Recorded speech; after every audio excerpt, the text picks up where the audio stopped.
맥주 감사 주일입니다. 맥주 아니고요, 맥추 감사 주일. 어떤 사람이 소주 감사 주일은 없냐 물어보기도 하던데 맥추입니다. 한국 교회가 보리 수확하는 시기에 맞춰서 7월 첫 번째 주일을 맥추 감사 주일로 정했어요. 근데 어떤 분들은 이게 성경적으로 뭐 근거가 있네 없네 따지고 뭐 지금은 지켜야 되네 안 지켜야 되네 따지는데, 사실은요, 하나님의 은혜를 기억하는 절기인 줄로 믿습니다. 구약 시대와 지금 우리의 생활상이 같지는 않잖아요. 하지만 하나님의 은혜에 감사한다는 측면에서 어떤 절기로서가 아니라 시기적으로 그렇잖아요. 6개월을 딱 지내놓고 1년의 반기를, 절반을 되돌아보며 베푸신 은혜에 감사하는 그런 맥주 감사주일 되기를 주의 이름으로 축복합니다. 성경적인 근거가 있지요. 출애굽기 23장 14절 이후를 보시면은 3대 절기에 대해 명하십니다. 너는 매년 3번 내게 절기를 지킬지니라. 첫 번째가요, 무교병의 절기를 지켜라. 이 무교병의 절기가 나오고, 이 날은요 사실은 유월절, 무교절 같은 절기로 보셔도 무방한데 잠시 후 설명드릴게요. 두 번째는요, 말씀 넘어가시면 노란 글씨 시작, 맥추절을 지키라. 오늘 우리가 지키는 맥추절이 성경에 나오네요. 그 다음에 또 노란 글씨 수장절을 지키라. 그러니까 성경이 우리에게 명하는, 구약시대 이스라엘에게 하나님 명하신 3대 절기가 무엇인가 정리해 보면은 무교절, 맥추절, 수장절 자막이 나올 텐데요. 무교절은 무엇과 같다고요? 유월절과 같다라고 생각하시면 이해가 쉽고, 맥추절은 77절이라는 용어로 쓰이기도 하고 신약에는 또 오순절이기도 한데요. 여기서는 77절까지만 보겠습니다. 세 번째는 수장절. 이날은 곡식을 저장한다, 과일을 저장한다는 뜻인데 또 초막절과 같은 절기이기도 합니다. 이스라엘의 절기 달력을 보면서 좀 설명을 드릴게요. 절기 달력을 보여주시면, 네, 글씨가 보이시나요? 1월, 2월, 3월 써 있는 건 우리 월이고요. 그 옆에 이름이 써 있는 건 이스라엘, 유대 절기 달력인데, 이스라엘의 1월은 니산 월입니다. 네모 박스가 쳐 있죠. 아비벌이라고도 하고 니산 월이라고도 하는데, 그게 우리의 달로 치면은 4월 정도가 돼요. 그러니까 3개월 정도 차이가 나죠. 이 니산월, 하나님께서 이스라엘 백성을 출애굽하신 그때를 기점으로 이 날을 해의 첫 번째 달로 삼아라. 이때가 시기적으로 우리로 말하자면 4월 정도였던 거죠. 그래서 1월 14일이 6월절이 됩니다. 1월 14일 6월절. 민수기 28장 16절 17절이죠. 한번 읽어볼까요? 첫째 달 연 넷째 날은 여호와를 위하여 지킬 6월절이며 또 그달 15째 날부터는 명절이니 이래 동안 무교병을 먹을 것이며. 자, 그래서 6월절하고 무교절이 같은 절기로 봐도 된다고 말씀을 드린 거예요. 1월 14일, 우리로 말하면 한 4월 14일, 꼭 그렇게 맞지는 않아요. 달이 대략 3개월 정도 차이가 나니까 이스라엘 역으로 1월 14일이 6월절인데 1월 14일을 기점으로 1월 15일부터 일주일 동안 또 명절이에요. 그 명절을 뭐라고 하느냐? 무교병을 먹는, 누룩을 넣지 않는 빵을 먹는 무교절이다. 무교절 며칠 동안? 7일 동안. 1월 15일부터 21일까지가 되겠죠. 이때는요, 첫째 날과 일곱째 날만 일을 하지 않고요, 나머지 날들은 일을 하게 됩니다. 그래서 이스라엘의 구원과 해방을 기념하는 절기 유월절, 무교절 생각하시면 되겠어요. 이제 여기서부터 우리가 생각할 게, 그럼 맥추절은 뭐냐? 자막 조금 내려보시고요. 다시 내려보시면 무교절 기간 중에, 그러니까 유월절 명절을 지켰고 6월절이 안식일인데, 그럼 무교절 날은 우리로 치면 주일부터 시작이 되는 거잖아요. 근데 첫째 날이니까 이날도 일을 안 해요. 그 다음 날일, 그러니까 무교절이 시작한 이틀째 날부터는 일을 할 수 있는데, 이때가 꼭 이스라엘이 보리 추수를 시작하는 시기예요. 그래서 보리의 낫을 처음 되는 날이라 해서 초실절이라고 부르는데, 맥추의 초실절하고는 좀 구분이 되는 초실절. 성경에 절기로는 구분하지 않지만 초실절이라고 일반적으로 말하는 날이 무교절 기간 중에 있어요. 무교절이 시작할 때 무슨 추수를 시작한다고요? 보리 농사를, 보리 추수를 시작을 해요. 근데 보리 추수하는 시기가, 보리가 좀 더 일찍 거두게 되고 그 다음에 밀을 거두게 되는데, 이 기간이 약 7주 정도가 걸립니다. 그래서 이 날을 기점으로, 무교절의 이튿날인 처음 낫을 된 날을 기점으로 7주를 세는 거예요. 자, 신명기 16장 8절에서 10절, 출애굽기 34장 22절을 이어서 한번 보겠습니다. 너는 엿새 동안은 무교병을 먹고, 무교절이죠, 7주를 셀지니 곡식의 낫을 대는 첫날부터 7주를 세어 내 하나님 여호와 앞에 칠칠절을 지키되, 칠칠절 곧 맥주의 초실절을 지키고 새말에는 수장절을 지키라. 아멘. 3대 절기가 다 나왔어요. 자, 칠칠절이 무슨 날이에요? 무교절 기간 중에 보리추수를 시작을 하는데, 그때로부터 7주를 세니까 일주일이 7일이잖아요. 7일씩 7번을 세서 7, 7에 49, 50일째 되는 날이라서 오순절이라고도 하는 거고요. 바로 그 77절이 오늘 우리가 지키는 맥주절이 되는 거죠. 이때는 보리 추수로부터 시작해서 보리를 대맥이라고 하잖아요. 대맥. 그리고 밀을 소맥. 여러분이 생각하는 그 소맥이 아닙니다. 소맥 아니고 소맥. 보리 추수로부터 밀 추수를 마치는 77, 49일을 지난 그날이 추수를 마친 77절이다. 할렐루야. 우리 맥주절이요, 그러니까 우리를 치면 추수감사절하고도 좀 비슷한 면이 있는 거예요. 수장절은 그럼 뭐냐? 더 이상 거둘 곡식이 없거든요. 우리는 뭐 가을에 가을 거질하지만 여기는 밀까지 끝나면 벼농사를 안 짓는 곳이니까 농사 더 이상 거둘 게 없어요. 하지만 이제 이 건기와 우기를 아셔야 되는데, 이 77절 이후로는 이제 긴 건기가 시작이 돼요. 비가 안 와요. 근데 비가 안 오면 어떤 농사가 괜찮아요? 과일들의 당도가 높아지죠. 포도라든지 올리브라든지 석류 같은 과일들이 무럭무럭 자라는 시기가 바로 그 건기고, 이스라엘은 가을에 어떤 추수를 하느냐? 바로 이 과일들을 추수를 하는 거예요. 그래서 그 과일들을 창고에 드리는 새말에는 수장절을 지키라. 이제 우리 교회력으로는 그게 추수감사가 되는 거죠. 좀 이해가 되십니까? 신명기 11장 14절 한번 보시죠. 우리가 천수답 이야기했잖아요. 천수답. 하늘에서 비가 내려야만 농사를 지을 수 있는 그 땅에서 농사를 지을 수 있는 비결이 여기 나오는 거예요. 신명기 11장 14절 시작. 여호와께서 너희의 땅에 이른 비, 늦은 비를 적당한 때에 내리시리니 너희가 곡식과 포도주와 기름을 얻을 것이요. 아멘. 이른 비와 늦은 비가 농사의 비결인데요, 우리가 생각할 때 이른 비가 언제냐? 3월, 4월에 내리는 비가 이른 비가 아니고, 저 이제 자막 내리고 달력 한번 보세요. 자막 다 내리고 그건 보여주세요. 이른 비가요 10월부터 11월 딱 2달, 다시 자막 올리세요. 이른 비가 10월부터 11월 딱 이 2달 동안의 비가 내려요. 그동안 콘크리트처럼 땅땅했던 땅이요, 이 이른 비가 가을에 내림으로 말미암아 보들보들해집니다. 이때 밭을 갈 수가 있고 파종을 할 수가 있는 거예요. 그리고 이때부터 이제 비가 안 내려요. 심었잖아요. 보리도 심고 밀도 심었잖아요.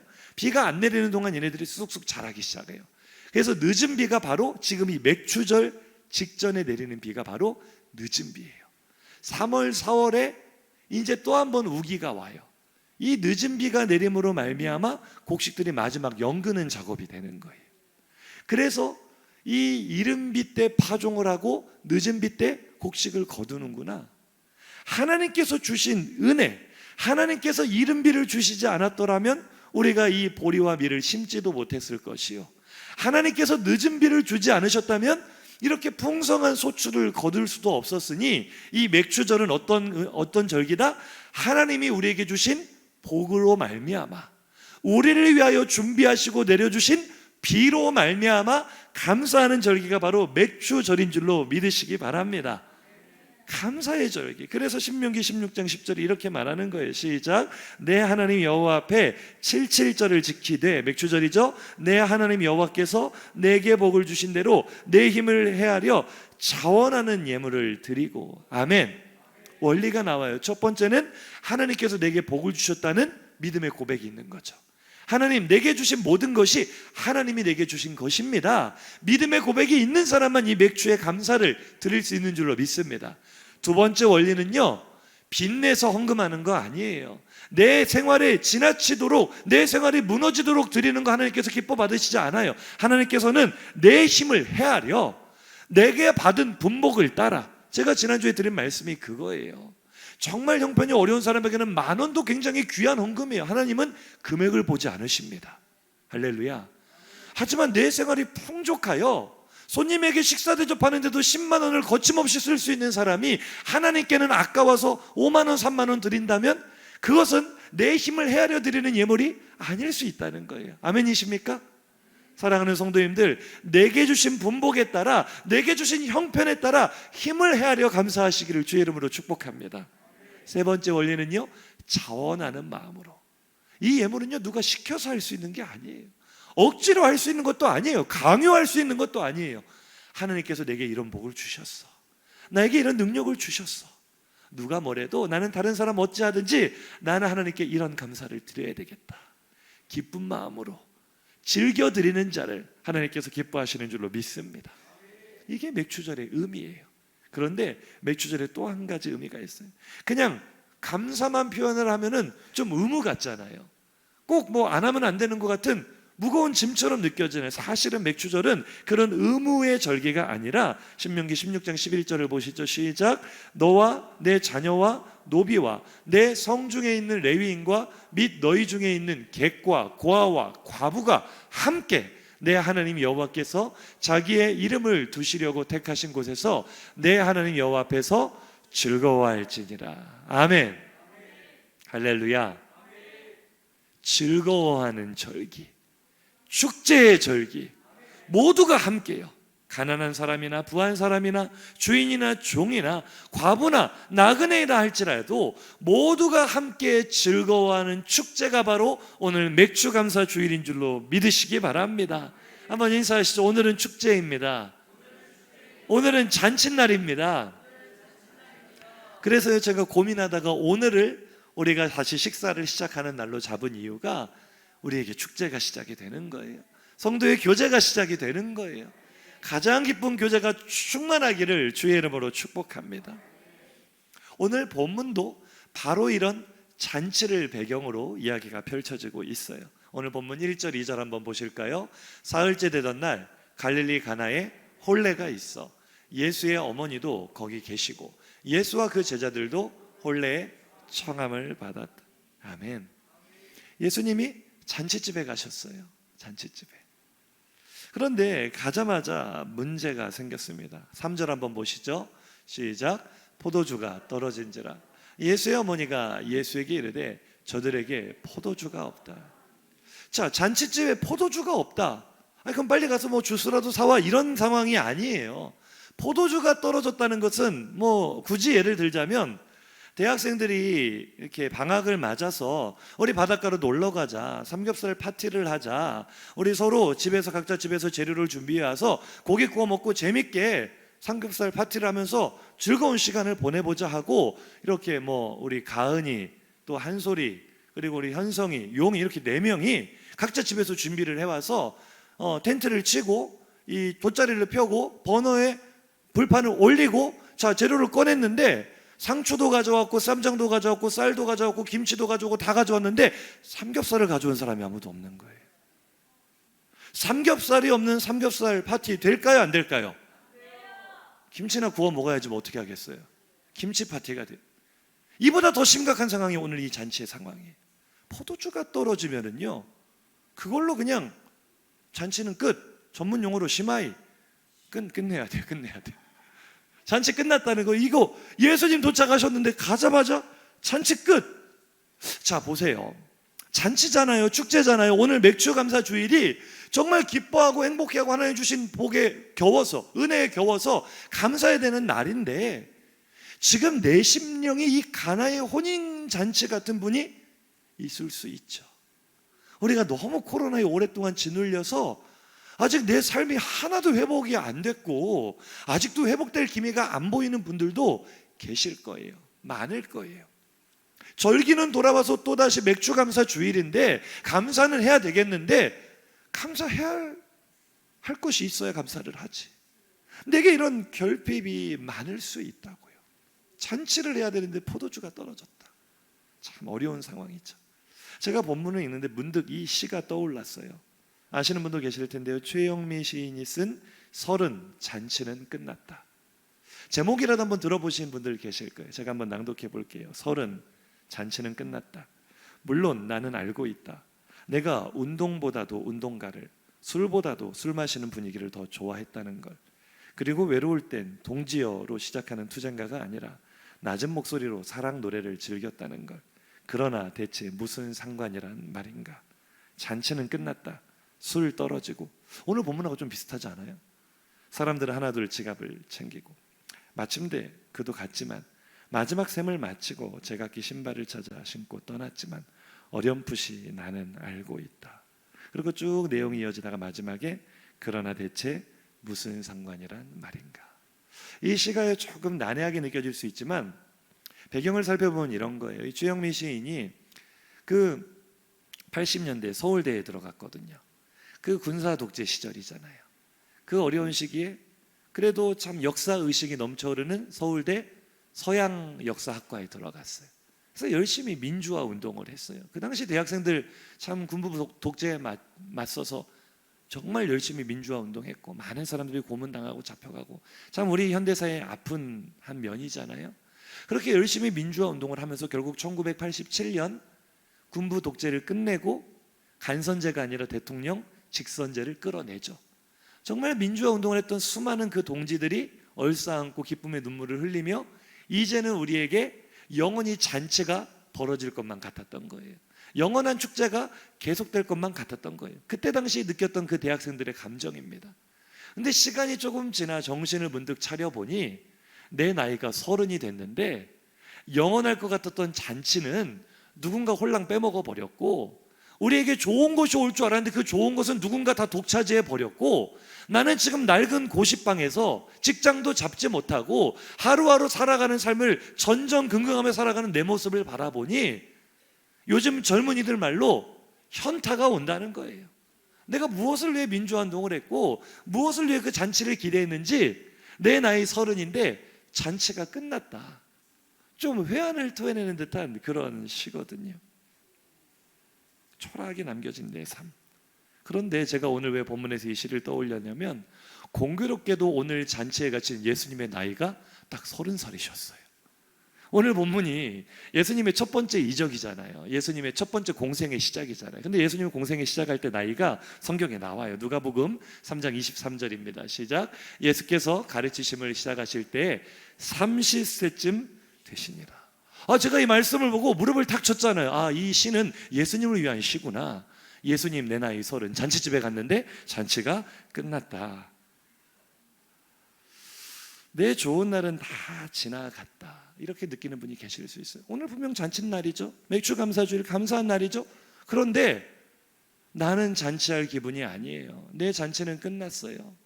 나는 이 사람이 30살에 느꼈던 감정을 지금 느끼는 분들 있을 수 있어요. 내 인생의 좋은 날은 다 지나갔구나. 앞으로 내 인생에 별다른 소망과 희망이 보이지 않는구나. 다시 잔치가 열릴 수 있을까? 이런 결핍에 아파하는 분들, 이런 결핍을 만난 그들을 딱하게 여긴 예수님의 어머니 마리아가 예수님에게 간청을 합니다.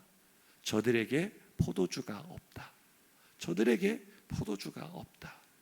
그 결핍된 상황을 들으신 예수님의 반응이 조금 의외입니다. 2장 4절, 오늘 본문 4절 한번 볼까요? 예수께서 이르시되 여자여 나와 무슨 상관이 있나이까?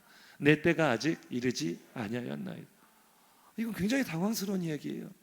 그러니까 굳이 예를 들자면 우리 이영애 집사님이 경찬이에게 경찬아 엄마 오늘 저녁 해야 되는데 마침 두부가 없으니까 너 집 앞에 저기 슈퍼에 가서 두부 한 모만 좀 사와라.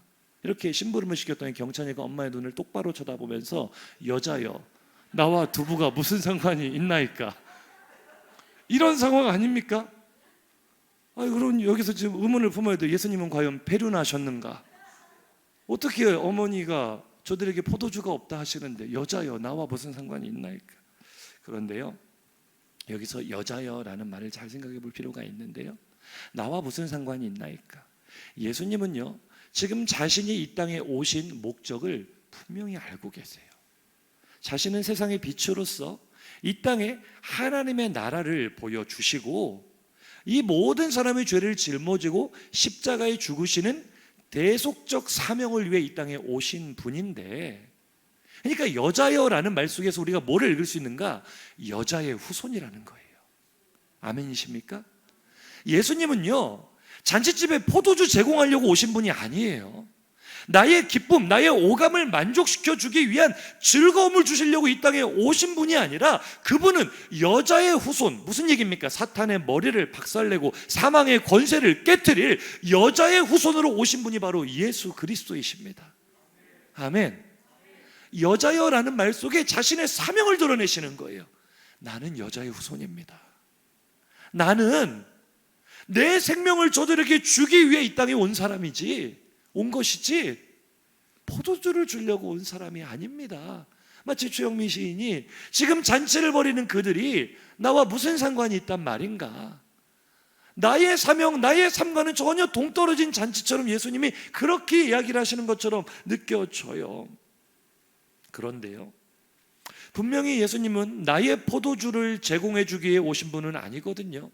나의 기쁨과 즐거움을 만족시켜 주시려고 오신 분은 아니라 나를 사망에서 건져주시는 구원을 이루시기 위해 오신 분입니다. 그래서 마치 이 포도주가 떨어진 건 나와 상관이 없다, 그들의 즐거움을 채워주는 건 내 일이 아니다, 이렇게 거절하시는 듯한, 내 때가 이르지 않았다, 이게 내 사명과 무슨 상관이 있는가, 거절하시는 것처럼 말씀을 하신 예수님이요, 이상하게 포도주를 제공을 해주세요.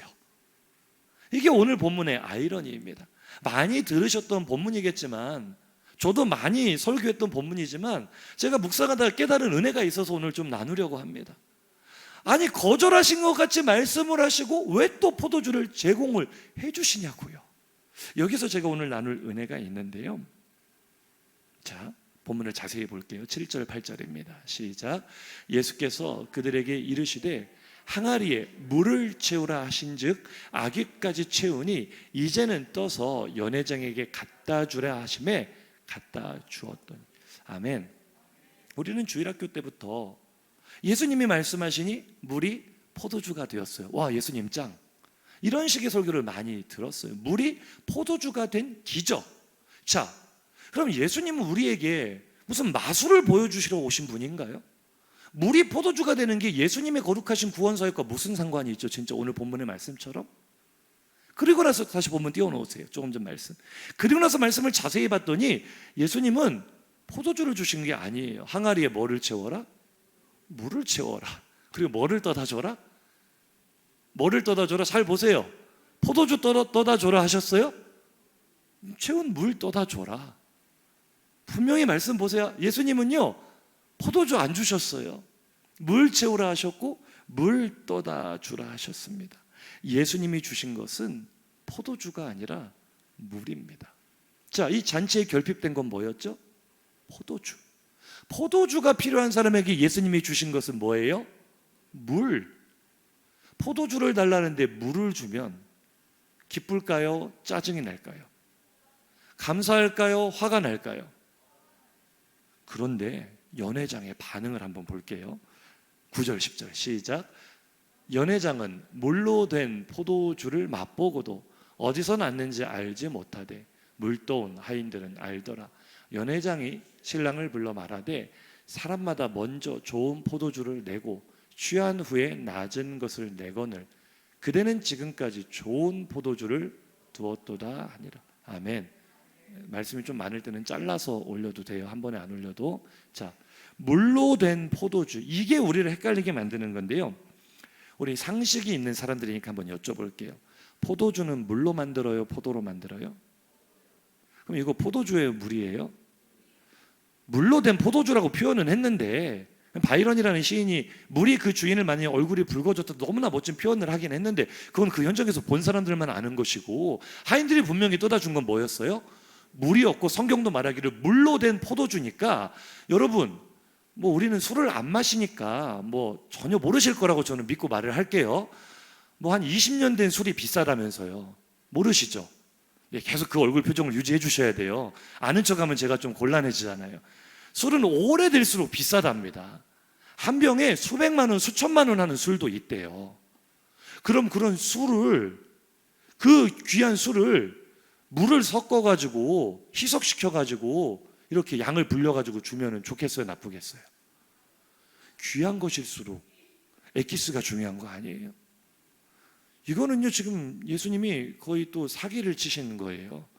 물을 탄 포도주, 맥주 광고도 보니까 뭐 물 타지 않았다 이런 카피가 있더라고요.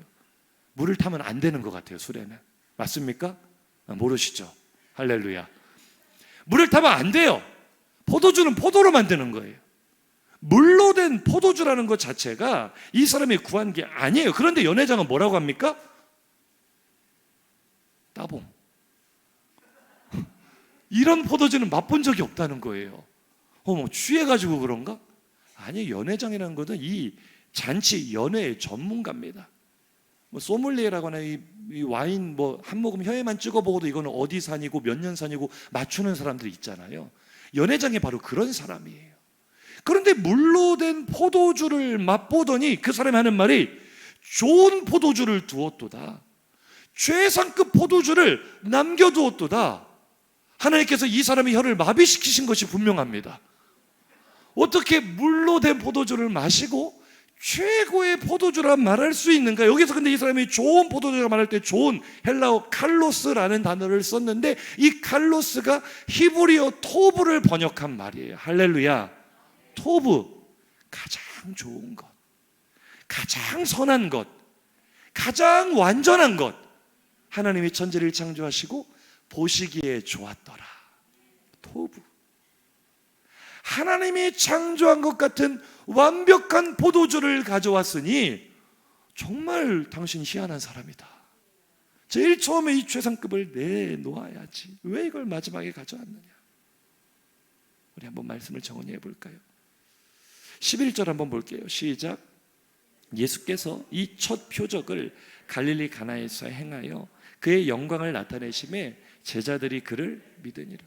표적이라는 단어를 집중해서 보셔야 돼요. 요한복음이 말할 때 표적은요 단순한 기적을 말하는 게 아닙니다. 우리가 오늘 이 사건을 예수님의 신비한 능력으로 물을 포도주로 바꾸는 마술을 보여주셨습니다 라고 해석해서는 이 본문의 진짜 의미를 잊지 못하는 거예요.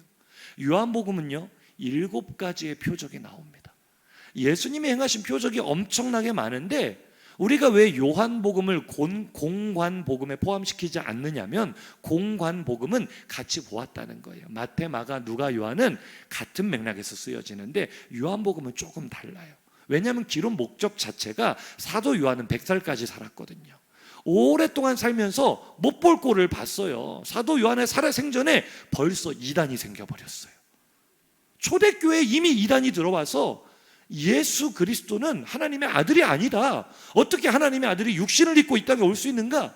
이런 이단들이 생겨났을 때 사도 요한은 자신의 살아생전에 내가 경험한 예수 그리스도를 변증함으로써 복음을 지켜야 되겠다. 이런 사명감을 가지고 성령의 감동을 받아 요한복음을 쓰고 요한 1, 2, 3서 요한계시록을 쓴 거죠. 그래서 요한복음의 기록 목적은 이단들에 대항하여 예수 그리스도 그는 누구신가를 증명하는 책이에요. 아멘이십니까? 그래서 수많은 이야기와 수많은 예수님의 설교 가운데 요한이 선택을 했어요. 예수님의 정체를 가장 극명하게 보여줄 수 있는 7가지의 사건, 7가지의 표적입니다. 그리고 예수님이 직접 말씀하신 수많은 말씀 가운데 스스로 나는 누구다라고 말씀하신 헬라어로 에고, 에이미, 영어 I am이거든요. 나는 누구인가? 나는 세상의 빛이다. 나는 선한 목자다. 나는 생명의 떡이다. 아멘 좀 크게 하세요. 나는 양의 문이다. 나는 부활이요 생명이다. 나는 길이요 진리요 생명이다. 예수님의 7가지 자기 선언과 7가지 표적을 요한이 아주 정교하게 건축물을 쌓듯이 이 책을 기록을 한 거예요. 누구도 반박하지 못하도록. 그 중에 첫 번째 사건이 뭐라고요? 오늘 이 가나 혼인잔치의 표적이요.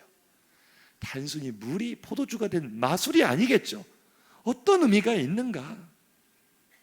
예수님은요 육신의 기쁨을 구하는 우리들에게, 나를 만족시키는 나의 즐거움을 위한 포도주를 구하는 나에게 생수의 근원이신 자기 자신을 주시는 분입니다.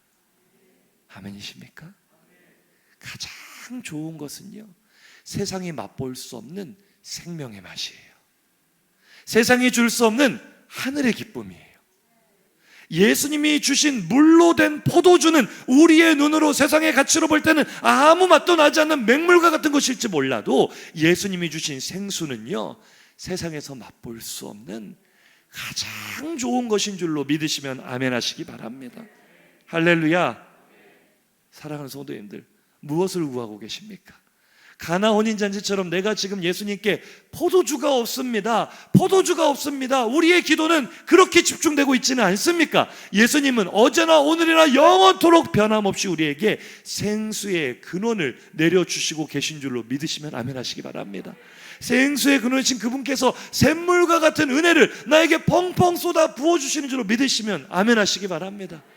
아멘이세요?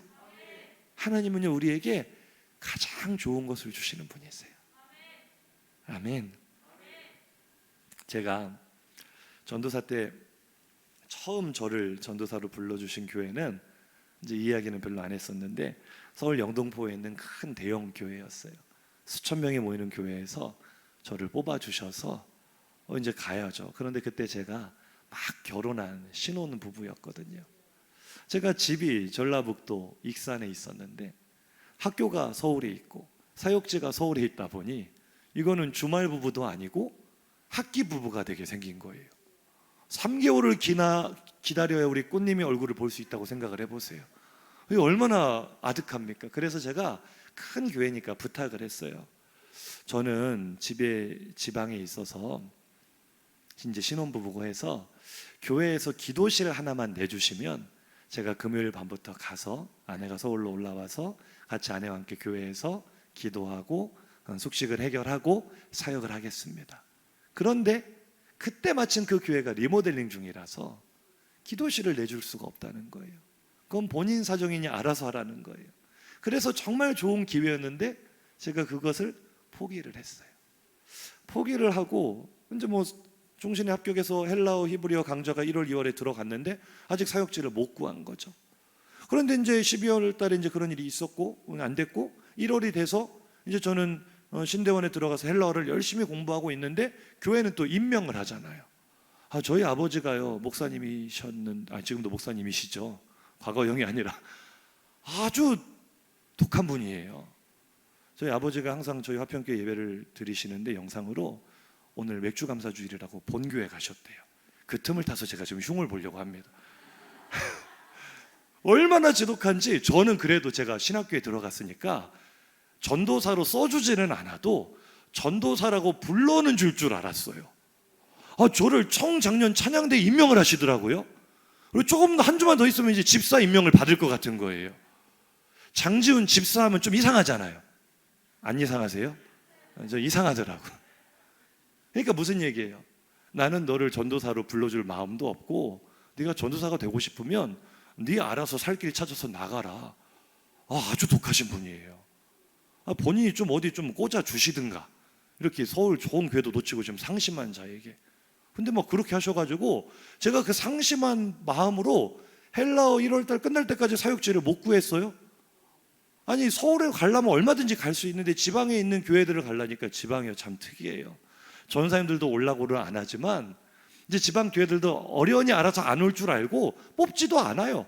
그냥 성도들 중에 아름아름 알아서 신학교 보내서 전도사에서 이렇게 하기 때문에 뽑는 곳이 없어요. 뽑는 곳이. 참, 그래서 2월이 다 될 때까지 사역지를 거의 못 구했네요. 그러다가 전주에 딱 한 교회가 공고가 올라와서 딱 이렇게 거기 지원하러 갔는데 면접을 보는데 전주 그 목사님이 또 이 설교를 보시지 않을 거라 믿고 제가 또 말씀을 드리겠습니다. 저는 형사에게 취조받는 기분이었어요. 눈매가 날카로우신 목사님께서 이력서 한 줄 한 줄 손가락으로 가르치면서 이건 어떻게 된 거냐, 이건 어떻게 된 거냐, 다 해명을 하는데 무섭더라고요. 그 교회 가기 싫더라고요. 무서워서. 면접을 보고 나서 한 주 있다가 이제 오라고 해서 거기서 사역을 시작을 하게 됐어요. 이제 한 300여 명 모이는 교회였는데 중고등부 한 50여 명 모이고 있었어요. 거기서 열심히 사역을 했는데 그렇잖아요. 그때 보면은 하나님 좀 원망스러울 수 있잖아요. 나도 서울에 있는 큰 교회 경험해보고 싶고, 또 아무도 믿어주시지 않지만 제가 서울 사람 아닙니까? 제 말투만 봐도 서울 사람입니다. 믿어주시기 바랍니다. 저도 서울에서 뭐 한번 서역해보고 싶은 큰 교회 경험해보고 싶은 마음 없었겠어요. 그런데 하나님께서 그 지방으로, 그리고 나름 그 지역에서는 뭐 부교역자들의 무덤이다 그런 소문도 있었어요. 그런데 사실은 목사님이 워낙에 올곧게 목회를 잘 하시는 분이에요. FM입니다. FM 수영로 교회 출신이신데 그 빡세다는 수영로 교회에서도 엄청나게 정필돈 목사님의 신임을 받으면서 사역을 열심히 하고 인정받으셨던 그런 목사님이라서 정도로만 목회를 하시는데, 물론 힘들지 않았다면 거짓말이지만 지금에 와서 고백합니다. 하나님은 나에게 가장 좋은 것을 주시는 분이구나. 할렐루야. 저는 그 목사님 밑에서 성경을 보는 눈이 열렸고요, 책 읽는 훈련을 했고요, 또 영혼들 사랑하는 법을 배웠고요. 정말 지금까지도 건강하게 목회를 너무나 잘하시거든요. 제가 이번에 몸 아팠을 때 사실은 전주도 갔어요.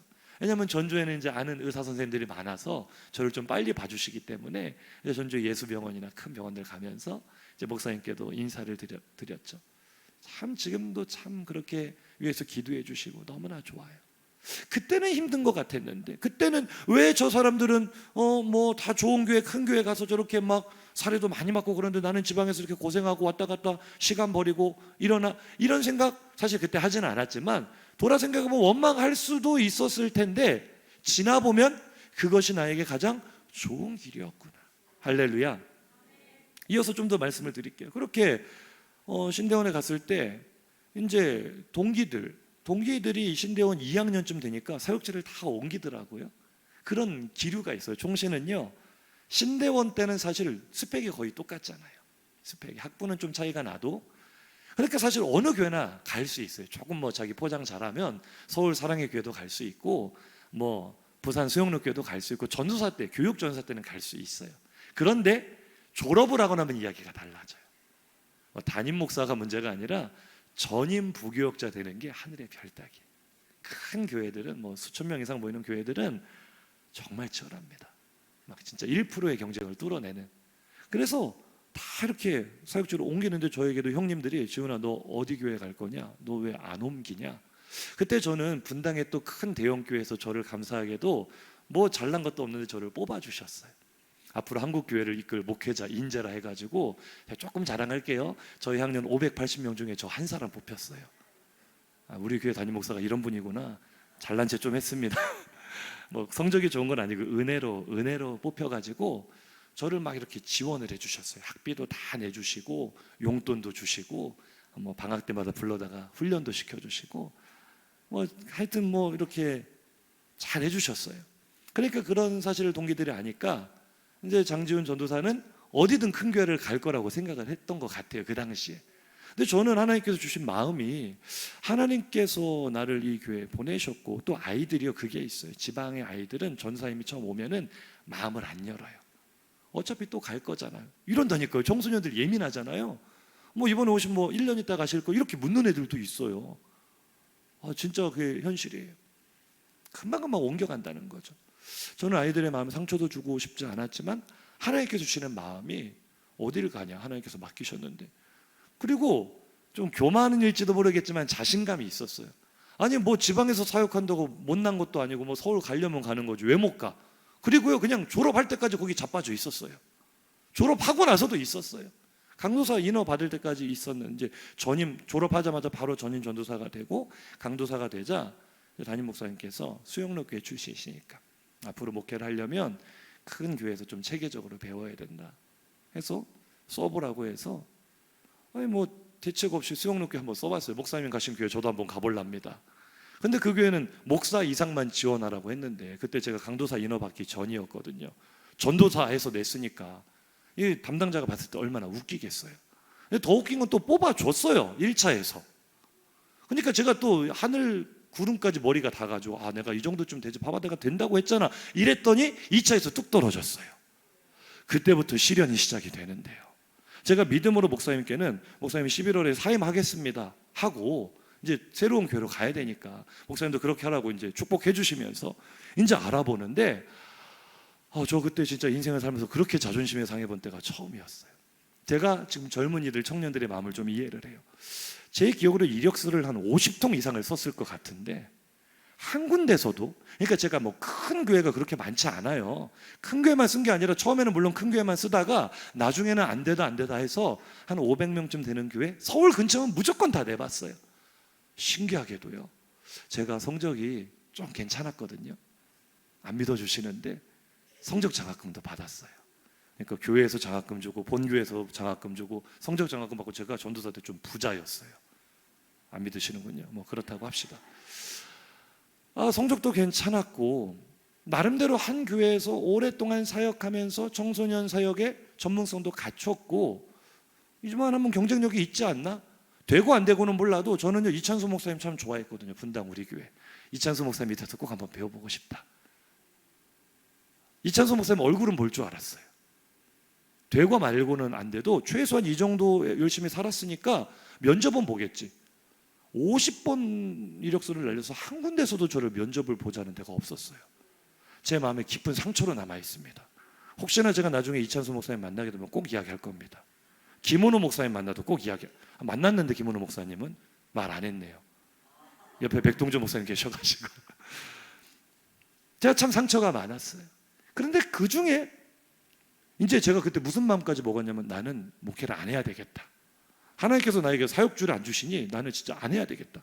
근데 연락이 딱 왔어요, 한 군데에서. 그 교회가 서울 3일교회였어요. 송태근 목사님. 제가 이찬수 목사님 다음으로 좋아하는 목사님. 제가 그때 얼마나 감사했는 줄 아세요? 하나님, 이 때를 위함이었군요.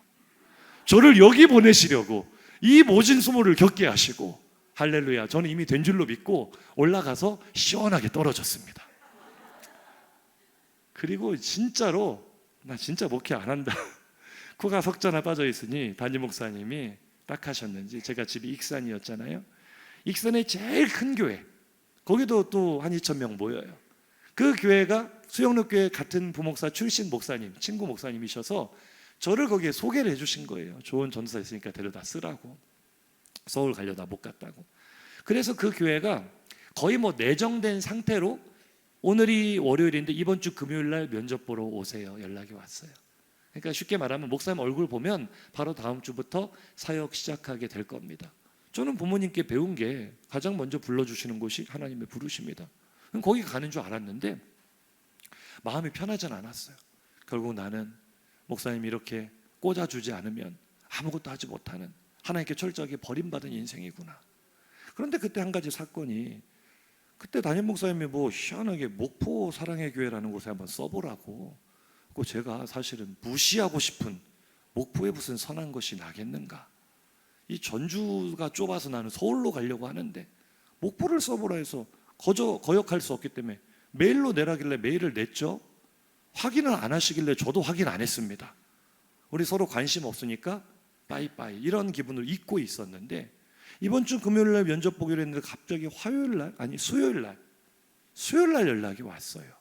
당시 수석 목사님께 장지훈 전사님 2차 저차에서 내일 면접 보러 오세요. 그래서 내가 목포를 왜 가나 이런 마음을 가지고, 그래도 오라니까 가야잖아요.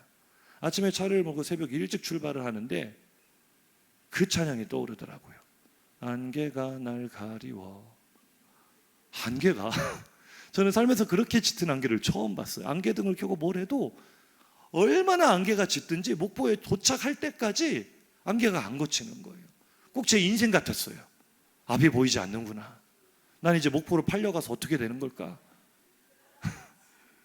백동조 목사님은 몰랐어요. 그때는 이찬수 목사님만 좋은 분인 줄 알았지.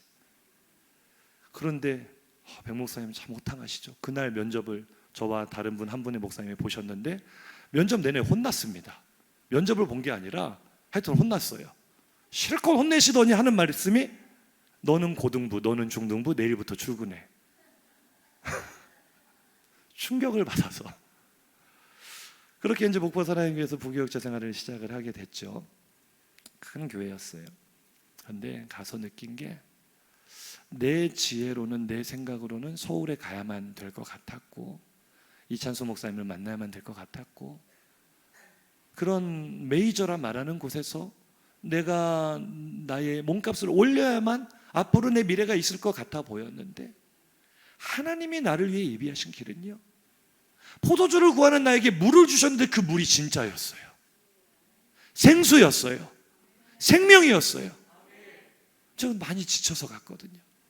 많이 상한 상태로 갔거든요.